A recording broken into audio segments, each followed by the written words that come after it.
ஒரே ஒரு விஷயம் சொல்றேன், உட்கார்ந்துருக்கீங்க 3 மணி நேரம் 4 மணி நேரம், அது எல்லாமே உண்மை. ஆனா கேட்கிற நமக்கு வந்து அவ்வளவு கஷ்டமா இருக்கிறப்ப ரெஸ்பான்ஸே இல்ல, பாதி பேர் ரெஸ்பாண்ட் பண்றாங்க, பாதி பேர் போட்டோ எடுக்கிறாங்க, பாதி பேர் வந்து கவனிக்கல, பாதி பேர் எந்திரிச்சு போறாங்க, பாதி பேர் டீ குடிக்கிறாங்க, பாதி பேர் அவங்க ஃபேமிலியோட பேசிட்டு இருக்காங்க. ஒரே ஒரு விஷயம் சொல்லவா, இத்தனைக்கு நடுவிலும் ஒரு மனிதன் தம் வேலையை தான் பார்க்கறானா அவன் மட்டும்தான் வாழ்க்கையில சாதனையாளனாகவே மாற முடியும், வேற யாரும் மாற முடியாது. Simple logic.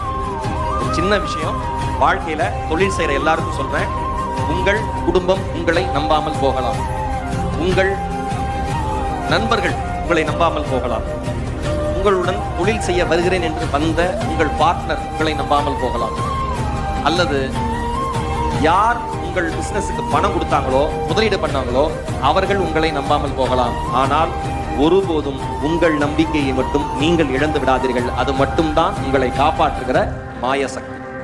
உங்களை நீங்க நம்புங்க.